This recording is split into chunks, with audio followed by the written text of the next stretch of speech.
Waalaikumsalam warahmatullahi wabarakatuh. Oh iya.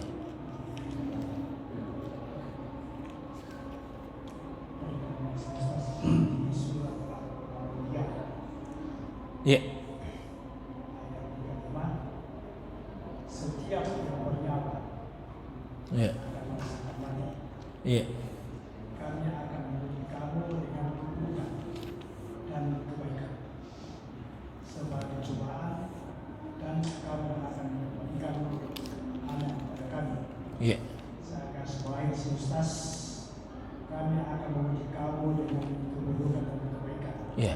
Ini banyak orang yang tidak mengerti situasi ini, Ustaz. Iya, iya. Di ayat 37 Al-Anbiya ini, manusia diciptakan bersifat tergesa-gesa. Iya, iya. Kelak akan aku perlihatkan kepadamu tanda-tanda kekuasaanku, maka janganlah kamu meminta aku menyegerakannya. Pertanyaan saya, Ustaz, diciptakan manusia bersifat tergesa-gesa. Iya. Kemudian saya bawahi, maka janganlah kamu meminta aku menyegerakannya. Saya kira itu, Ustaz. Oke. Oh, dua saya. Biasanya banyak. Baik, yang pertama surah Al-Anbiya ayat 35. Kullu nafsin dha'iqatul maut. 3 kali Allah SWT menegaskan itu dalam Al-Quran, dan panjang ayatnya beda-beda. Ini yang tengah-tengah panjangnya. Yang paling panjang di Ali Imran 185. Ya. Kullu nafsin dha'iqatul maut. Setiap nafs akan akan mencicipi kematian. Zaika itu sebetulnya arti harfiahnya mencicipi, cuma biasanya diterjemahkan merasakan. Ya. Zaika itu arti harfiahnya mencicipi.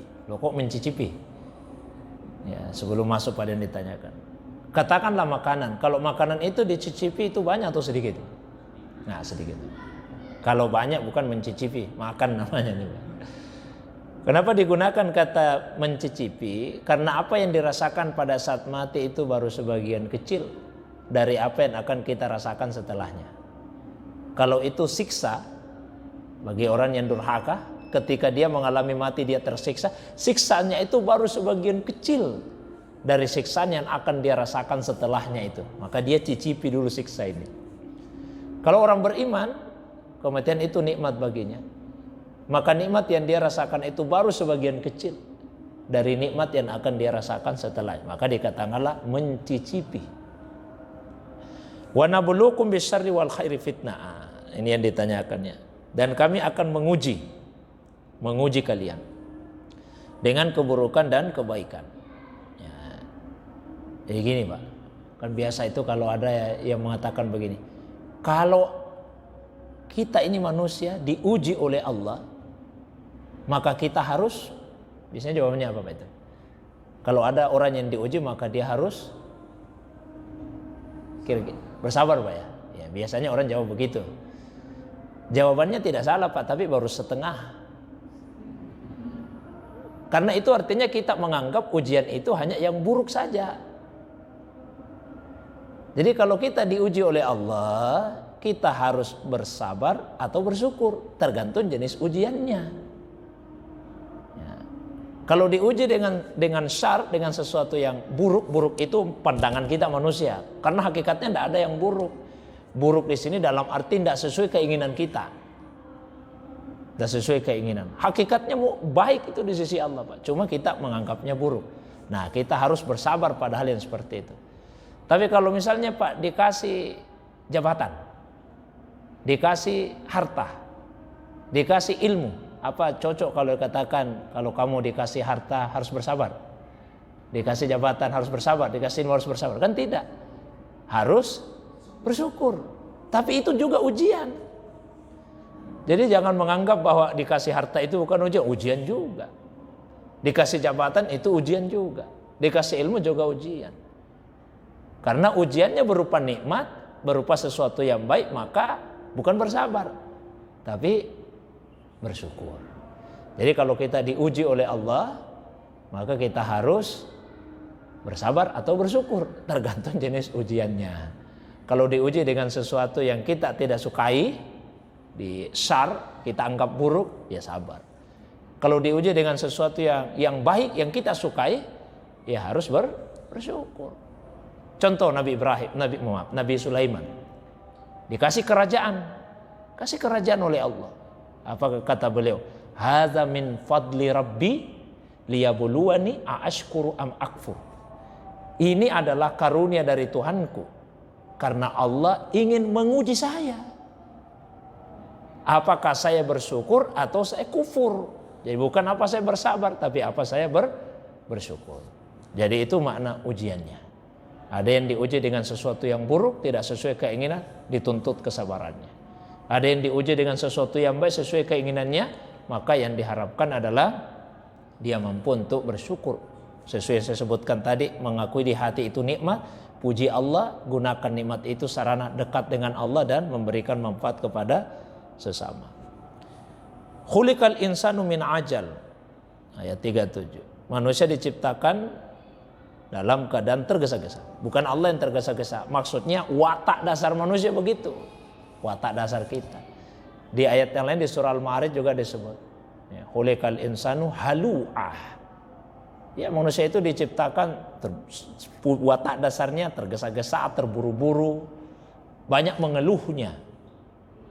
Idza massahus sarru jazua. Kalau ditimpa sesuatu yang dianggap buruk, cepat sekali dia mengatakan baik. Cepat dia mengeluh, cepat dia mengatakan Allah tidak sayang ini sama saya. Di situ terburu-burunya. Mestinya kita tidak mudah mengeluh. Direnungi dulu kenapa ini terjadi. Ya, maka Allah ingatkan saurikum ayati, saya akan perlihatkan kepada kalian tanda-tanda kekuasaanku. Fala tastajilun. Maka jangan terburu-buru. Kalau ada satu kejadian tidak sesuai keinginan, jangan terburu-buru kita mengatakan bahwa Allah tidak sayang ini sama saya. Sebaliknya kalau ada sesuatu yang sesuai keinginan, jangan juga terburu-buru. Oh, saya dimuliakan oleh Allah Subhanahu wa taala. Di Al-Quran disebutkan, fa'amal insanu idza mabtalahu rabbuhu fa'akramahu wa na'amahu fayaqulu rabbi akraman. Manusia itu kalau diuji oleh Allah, dikasih kemuliaan, dikasih nikmat, dia langsung mengatakan rabbi akraman. Oh, Tuhan memang memuliakan saya. Tapi kalau sebaliknya, ya, wa amma idza mabtalahu faqadara alaihi rizqah. Kalau diuji oleh Allah disempitkan rezekinya, fayaqulu dia langsung berkata Rabbi ahanan. Oh, Tuhan menghinakan saya. Itu watak dasar manusia. Tapi watak dasar seperti ini bisa kita netralisir, bisa kita lawan, ya, dengan selalu mujahadah, ya, mujahadah nafs kita. Bagaimana supaya kita memerangi hawa nafsu kita itu.